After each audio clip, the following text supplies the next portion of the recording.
창세기 14장. 시날왕 아므라벨, 엘라살왕 아리옥, 엘람왕 그돌라오멜, 고임왕 디달때, 이들이 소돔왕 베라, 고모라왕 비르사, 아드마왕 시납, 스보임왕 세메벨, 벨라왕 곧 소알왕과 전쟁을 일으켰습니다. 이들이 시딘 골짜기 곧 여메에서 연합해 모였습니다. 그들은 12년 동안 그돌라오멜을 섬기다가 14년째 이르러 반역을 일으킨 것입니다. 14년째 되는 해 그돌라오멜과 그와 연합한 왕들이 나가 아스드롯 가르나임에서 르바 족속을 치고 함에서 스스 족속을 치고 사웨 기랴다임에서 엠 족속을 치고 세일 산간 지방에서 호리 족속을 쳐서 광야 근처 엘바란까지 이르렀습니다.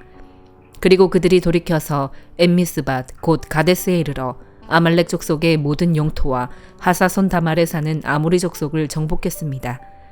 그때 소돔 왕, 고모라 왕, 아드마 왕, 스보임 왕, 벨라 왕 곧 소알 왕이 출전해 시딘 골짜기에서 전투를 벌였는데 그 5 왕은 엘람 왕 그돌라오멜, 고임 왕 디달, 시날 왕 아므라벨, 엘라살 왕 아리옥 이 4왕과 맞서 싸웠습니다. 시딘 골짜기에는 온통 역청 구덩이로 가득해서 소돔 왕과 고모라 왕이 도망칠 때 그 속에 빠졌고 그 가운데 나머지는 산간지대로 도망쳤습니다. 4왕이 소돔과 고모라의 모든 물건들과 양식들을 다 빼앗아갔고 또한 그들은 소돔에 살고 있는 아브람의 조카 롯도 사로잡고 그의 재산까지 약탈해 갔습니다. 거기에서 도망쳐 나온 한 사람이 히브리 사람 아브람에게 가서 이 사실을 알렸습니다. 그때 아브람은 아모리 사람 마므레의 큰 나무숲 근처에서 살고 있었는데 마므레는 에스골과 아넬의 형제로서 이들 모두는 아브람과 동맹을 맺고 있었습니다. 아브람은 자기 조카가 포로로 잡혀갔다는 소식을 듣자 자기 집에서 낳아 훈련받은 사람 318명을 거느리고 단까지 쫓아갔습니다. 한밤중에 아브람은 그의 종들을 나눠 그들을 공격해 쳐 부쉈습니다. 다메섹 북쪽에 있는 호박까지 그들을 추격해 모든 물건들을 되찾고 그의 조카 롯과 롯의 소유뿐만 아니라 부녀자들과 다른 사람들까지 모두 찾아왔습니다. 아브람이 그돌라오멜과 그와 연합한 왕들을 이기고 돌아오자 소돔 왕이 사회 골짜기 곧 왕의 골짜기로 나와 그를 영접했습니다. 그때 살렘 왕 멜기세덱이 빵과 포도주를 갖고 왔습니다. 그는 지극히 높으신 하나님의 제사장이었습니다. 멜기세덱이 아브람을 축복하며 말했습니다. 하늘과 땅의 창조자인 지극히 높으신 하나님, 아브람에게 복을 주시기를 빕니다. 당신의 적들을 당신 손에 넘겨주신 지극히 높으신 하나님께 찬양하시오. 아브람은 갖고 있는 모든 것에서 10분의 1을 멜기세덱에게 주었습니다. 소돔 왕이 아브람에게 말했습니다. 백성들은 내게 돌려주고 물건들은 그대가 가지시오. 그러나 아브람은 소돔 왕에게 말했습니다. 내가 하늘과 땅의 창조자이신 지극히 높으신 하나님 여호와께 내 손을 들어 맹세합니다. 왕께 속한 것은 실 한 오락이나 신발끈 하나라도 받지 않겠습니다. 왕께서 내가 아브라함을 부자로 만들었다라고 말하지 못하게 말입니다. 다만 젊은이들이 먹은 것과 나와 같이 간 사람들 곧 아넬과 에스골과 마므레의 목 말고는 하나도 받지 않겠습니다. 그들에게는 그들의 몫을 주십시오. 마태복음 13장. 그날 예수께서 집에서 나와 호숫가에 앉으셨습니다. 큰 무리가 주위로 모여들었기 때문에 예수께서는 배에 올라가 앉으셨고 사람들은 모두 호숫가에 서 있었습니다. 그러자 예수께서 많은 것을 비유로 말씀하셨습니다. 한 농부가 씨를 심으러 나갔다. 그가 씨를 뿌리는데 어떤 씨는 길가에 떨어져 새들이 와서 모두 쪼아 먹었다. 또 어떤 씨는 흙이 많지 않은 돌밭에 떨어져 흙이 얕아 싹이 곧 나왔으나 해가 뜨자 그 싹은 시들어버리고 뿌리가 없어서 말라버렸다. 또 다른 씨는 가시덤불에 떨어졌는데 가시덤불이 자라 무성해져 싹이 나는 것을 막아버렸다. 그러나 어떤 씨는 좋은 땅에 떨어져 100배, 60배, 30배 열매 맺었다. 귀 있는 사람은 들으라. 제자들이 예수께 와서 물었습니다. 왜 사람들에게 비유로 말씀하십니까? 예수께서 대답하셨습니다. 너희에게는 하늘나라의 비밀을 아는 것이 허락됐으나 다른 사람들에게는 그렇지 않다. 가진 사람은 더 받아서 더욱 풍성해질 것이고 가지지 못한 사람은 가진 것마저 빼앗길 것이다. 내가 비유로 가르치는 이유는 그들이 보아도 보지 못하고 들어도 듣지 못하며 깨닫지 못하기 때문이다. 이사야의 예언이 그들에게 이루어지는 것이다. 너희가 듣기는 들어도 깨닫지 못하며 보기는 보아도 깨닫지 못할 것이다. 이 백성들의 마음이 굳어져서 귀는 듣지 못하고 눈은 감겨 있다. 이것은 그들로 하여금 눈으로 보지 못하게 하고 귀로 듣지 못하게 하고 마음으로 깨닫지 못하게 하고 돌아서지 못하게 해 내가 그들을 고쳐주지 않으려는 것이다. 그러나 너희 눈은 볼 수 있으니 복이 있고 너희 귀는 들을 수 있으니 복이 있다. 내가 진실로 너희에게 말한다. 많은 예언자들과 의인들이 너희가 보는 것을 보려 했지만 보지 못했고 너희가 듣는 것을 들으려 했지만 듣지 못했다. 이제 씨 뿌리는 사람의 비유를 들어보라. 하늘나라에 대한 말씀을 들어도 깨닫지 못하면 악한 자가 와서 그 마음속에 뿌려진 것을 빼앗아간다. 이것이 바로 길가에 뿌린 씨와 같은 사람이다. 돌밭에 떨어진 씨는 말씀을 듣자마자 기쁨으로 받아들이지만 뿌리가 없기 때문에 오래가지 못한다. 말씀 때문에 고난이나 핍박이 오면 곧 걸려 넘어진다. 또 가시덤불 가운데 떨어진 씨는 말씀은 들었지만 이 세상의 걱정과 돈의 유혹이 말씀을 막아 열매 맺지 못하는 사람이다. 그러나 좋은 땅에 떨어진 씨는 말씀을 듣고 깨닫는 사람이다. 이 사람은 열매를 맺어 100배, 60배, 30배의 결실을 낸다. 예수께서는 또 다른 비유를 들어 말씀하셨습니다. 하늘나라는 어떤 사람이 자기 밭에 좋은 씨를 뿌린 것에 비유할 수 있다. 그런데 사람들이 모두 자고 있는 동안 원수가 와서 밀 가운데 가라지를 뿌리고 도망갔다. 밀이 줄기가 나서 열매를 맺을 때에 가라지도 보였다. 종들이 주인에게 와서 말했다. 주인님께서는 밭에 좋은 씨를 뿌리지 않으셨습니까? 그런데 도대체 저 가라지가 어디에서 생겨났습니까? 그러자 주인이 대답했다. 원수가 한 짓이다. 종들이 물었다. 저희가 가서 가라지를 뽑아버릴까요? 주인이 대답했다. 아니다. 가라지를 뽑다가 밀까지 뽑을 수 있으니 추수할 때까지 둘 다 함께 자라도록 내버려 두어라. 추수 때에 내가 일꾼들에게 먼저 가라지를 모아 단으로 묶어 불태워 버리고 밀은 모아 내 곳간에 거두어 드리라고 하겠다. 예수께서 또 다른 비유를 들어 말씀하셨습니다. 하늘나라는 사람이 자기 밭에 가져다가 심어놓은 겨자씨와 같다. 겨자씨는 모든 씨앗들 가운데 가장 작은 씨앗이지만 자라면 모든 풀보다 더 커져서 나무가 된다. 그래서 공중에 나는 새들이 와서 그 가지에 깃들게 된다. 예수께서도 다른 비유를 들어 말씀하셨습니다. 하늘나라는 여인이 가져다가 밀가루 3, 4톤에 섞어 온통 부풀게 하는 누룩과 같다. 예수께서는 사람들에게 이 모든 것을 비유로 말씀하셨습니다. 비유가 아니면 아무 말씀도 하지 않으셨습니다. 이는 예언자를 통해 하신 말씀을 이루시려는 것이었습니다. 내가 입을 열어 비유로 말할 것이다. 세상이 창조된 이래로 감추어진 것들을 말할 것이다. 그러고 나서 예수께서는 무리를 떠나 집으로 들어가셨습니다. 제자들이 예수께 와서 말했습니다. 밭에 난 가라지 비유를 설명해 주십시오. 예수께서 대답하셨습니다. 좋은 씨를 뿌린 사람은 인자다. 밭은 세상이고 좋은 씨는 하늘나라의 자녀들을 뜻한다. 가라지는 악한 자의 아들들이고 가라지를 뿌린 원수는 마귀다. 추수 때는 세상의 끝이며 추수하는 일꾼은 천사들이다. 가라지가 뽑혀 불태워지듯이 세상의 끝에도 그렇게 될 것이다. 인자가 자기 천사들을 보내면 천사들은 죄를 짓게 하는 모든 것들과 악을 행하는 모든 사람들을 그 나라에서 가려내 활활 타오르는 불아궁이에 던져 넣을 것이다. 거기서 그들은 슬피 울며 이를 갈 것이다. 그때 의인들은 자기 아버지의 나라에서 해같이 빛날 것이다. 귀 있는 사람은 들으라. 하늘나라는 밭에 숨겨진 보물과 같다. 어떤 사람이 그것을 발견하고는 감추어 두고 기뻐하며 돌아가 모든 재산을 팔아서 그 밭을 산다. 또 하늘나라는 좋은 진주를 찾아다니는 상인과 같다. 그는 값진 진주를 발견하고 돌아가 모든 재산을 팔아서 그것을 산다. 또한 하늘나라는 바다에 던져 온갖 물고기를 잡는 그물과 같다. 그물이 가득 차면 어부들은 그물을 물가로 끌어내고는 앉아서 좋은 고기는 바구니에 담고 나쁜 고기는 버린다. 세상의 끝도 그렇게 될 것이다. 천사들이 와서 의인 중에서 악인을 가려내 활활 타오르는 불아궁이에 던져 넣을 것이다. 거기서 그들은 슬피 울며 이를 갈 것이다. 예수께서 물으셨습니다. 너희가 이 모든 것을 깨달았느냐? 제자들이 예 하고 대답했습니다. 예수께서 그들에게 말씀하셨습니다. 그러므로 하늘나라의 제자가 된 모든 율법학자는 새 것과 오래된 것을 자기 창고에서 꺼내주는 집주인과 같다. 예수께서 이런 비유들을 끝마친 후에 그곳을 떠나셔서 고향으로 돌아가 유대 사람의 회당에서 사람들을 가르치기 시작하셨습니다. 사람들이 놀라 물었습니다. 이 사람이 어디서 이런 지혜와 기적을 행하는 능력을 얻었는가? 이 사람은 한낱 목수의 아들이 아닌가? 어머니는 마리아이고 동생들은 야고보와 요셉과 시몬과 유다가 아닌가? 그 누이들도 모두 우리와 함께 있지 않는가? 그런데 이 사람은 도대체 이 모든 것들을 어디서 얻었는가? 그러면서 사람들은 예수를 배척했습니다.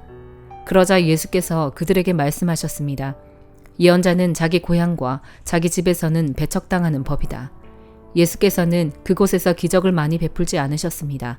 사람들이 믿지 않았기 때문입니다. 느헤미야 3장. 대제사장 엘리야십과 그 동료 제사장이 함께 일어나 양문을 다시 세웠습니다. 그들은 그 문을 거룩하게 하고 문짝을 달고는 한메아 탑에서부터 하나넬 탑까지 성벽을 쌓고 봉헌했습니다. 그 다음 구획은 여리고 사람들이 건축했고 그 다음은 이무리의 아들 삭굴이 건축했습니다. 물고기 문은 하스나아의 아들들이 세웠습니다. 그들은 거기다 들보를 얹고 문짝과 자물쇠와 빗장을 달았습니다. 그 다음 구획은 학고스의 손자이며 우리아의 아들인 무레못이 복구했고 그 다음은 무세사벨의 손자이며 베레갸의 아들인 무슬람이 복구했으며 그 다음은 바하나의 아들 사독이 복구했습니다. 그 다음 구획은 드고아 사람들이 복구했는데 그 귀족들은 여호와의 일에 협조하지 않았습니다. 옛문은 바세아의 아들 요야다와 부소드야의 아들 무슬람이 복구했는데 그들이 거기에다 들보를 얹고 문짝과 자물쇠와 빗장을 달았습니다. 그 다음은 기브온 사람 물라랴와 메로노 사람 야돈과 기브온과 미스바 사람들이 함께 복구해 유프라테스 강 건너 총독의 보좌에까지 갔습니다.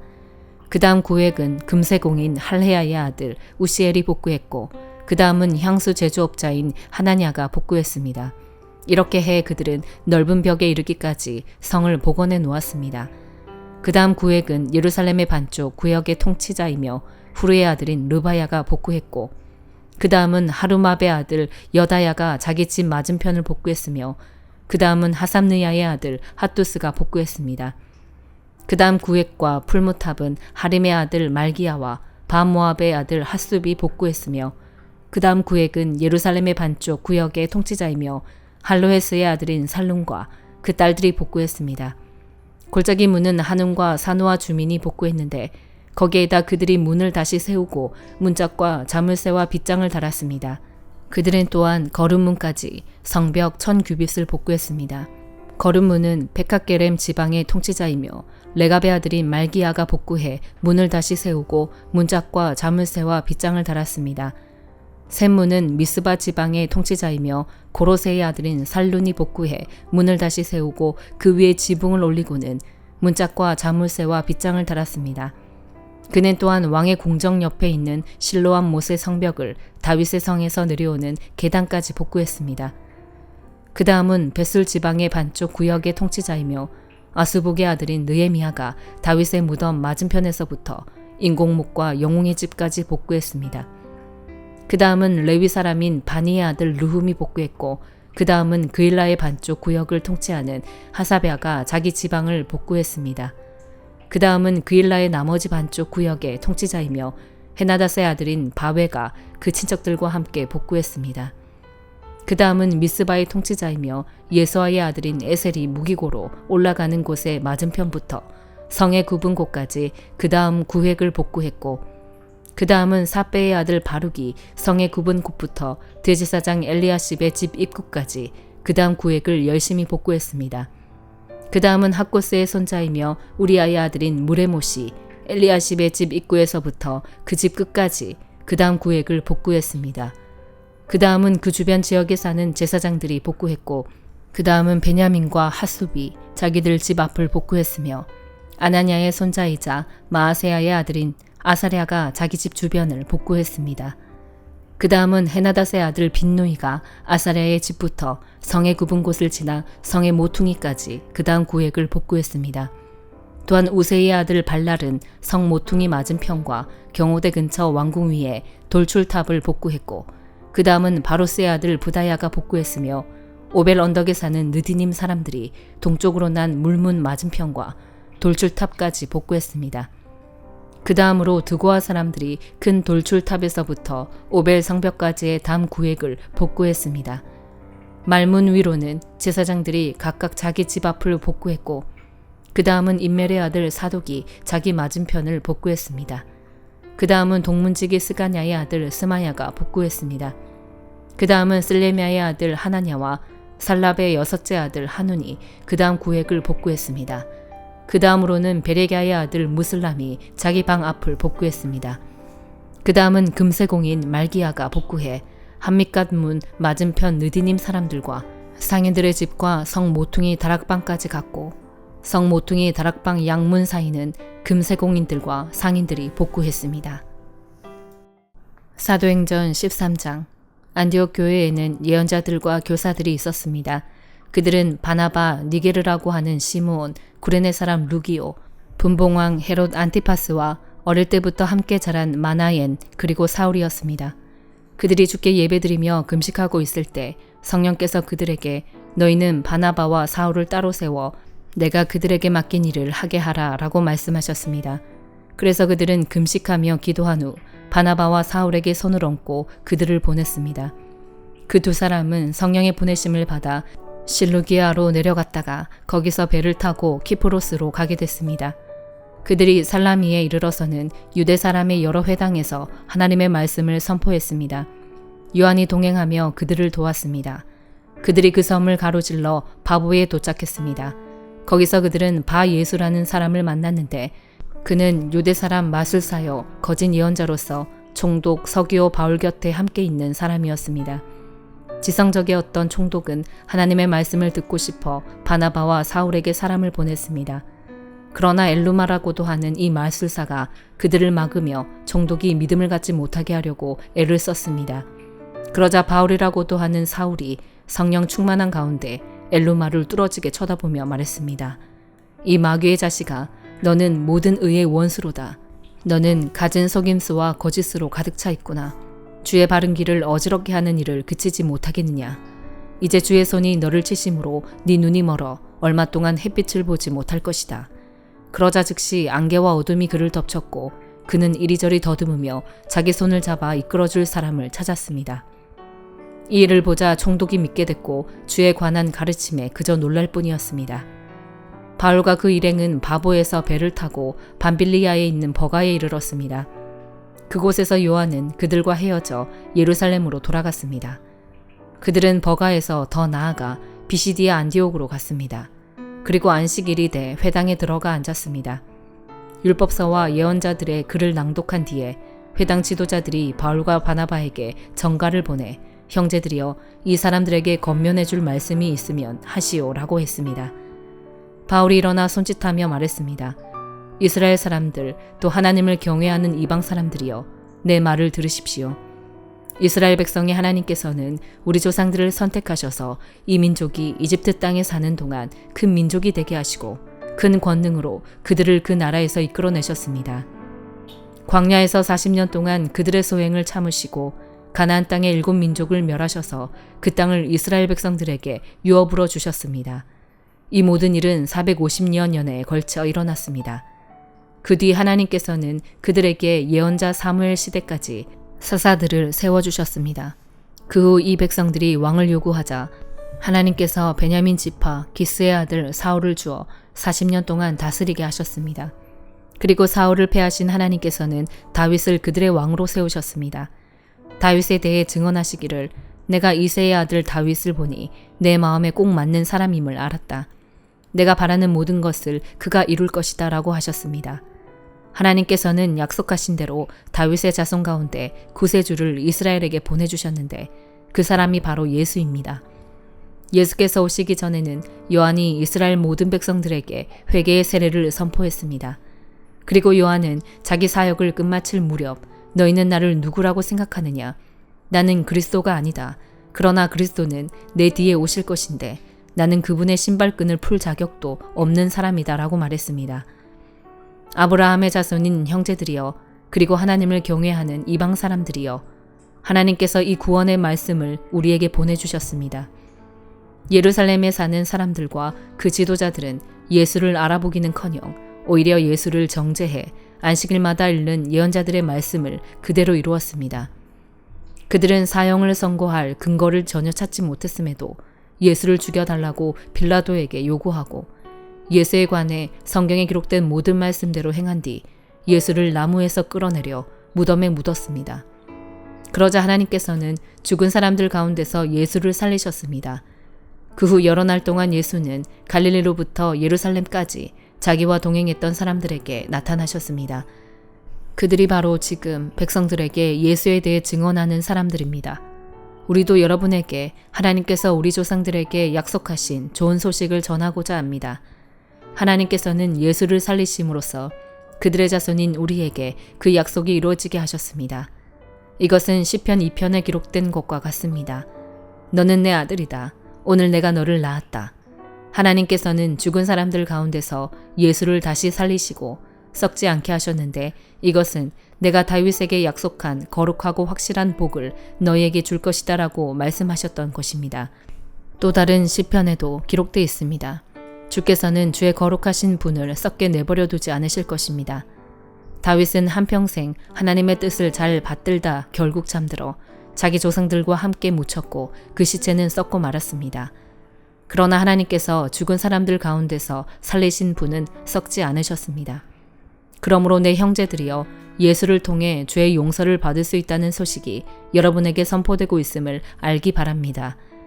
여러분이 모세의 율법으로는 의롭게 될 수 없었던 모든 것에서도 예수를 믿는 사람은 누구나 의롭다고 인정을 받게 되는 것입니다.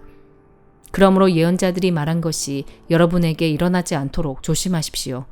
보라, 너희 비웃는 사람들아, 너희는 놀라고 망하라. 내가 너희 시대에 한 가지 일을 행하겠다. 누군가 그 일을 너희에게 전해준다 해도 너희가 믿지 않을 것이다. 바울과 바나바가 회당에서 나오는데 사람들이 그들에게 다음 안식일에도 이 말씀을 좀 더 해달라며 부탁했습니다. 집회가 다 끝난 후 많은 유대 사람들과 유대교로 개종한 경건한 사람들이 바울과 바나바를 따라왔습니다. 그들은 그 사람들과 함께 이야기를 나누고 하나님의 은혜 가운데 계속 머물러 있으라고 권했습니다. 그 다음 안식일에는 그 도시의 사람들이 거의 다 주의 말씀을 듣기 위해 모였습니다. 그 무리를 본 유대 사람들은 시기심으로 가득 차 바울이 말하는 것을 반대하며 모욕했습니다. 그때 바울과 바나바가 그들에게 담대하게 대답했습니다. 우리는 하나님의 말씀을 여러분에게 먼저 전하지 않을 수 없었습니다. 그런데도 여러분은 그 말씀을 거절하고 영원한 생명을 얻기에 합당치 못한 사람이라고 스스로 판단하고 있습니다. 그렇기 때문에 우리는 이제 이방 사람들에게 눈을 돌립니다. 이것이 바로 주께서 우리에게 하신 명령이기 때문입니다. 내가 너를 이방 사람들의 빛으로 삼았으니 이는 네가 땅끝까지 구원을 이루게 하려는 것이다. 이 말을 들은 이방 사람들은 기뻐하며 주의 말씀을 찬양했습니다. 그리고 영원한 생명을 얻도록 선택된 사람들은 모두 믿게 됐습니다. 그리하여 주의 말씀이 그 지방 전체에 두루 퍼졌습니다. 그러나 유대 사람들은 경건한 귀부인들과 그 도시의 지도자들을 선동해 바울과 바나바를 핍박하게 했고 결국 그 지방에서 그들을 강제로 내쫓았습니다. 그러자 바울과 바나바는 발에 붙어 있던 먼지를 그들을 향해 떨어버리고 이고니온으로 갔습니다. 제자들은 기쁨과 성령으로 충만했습니다. 아멘.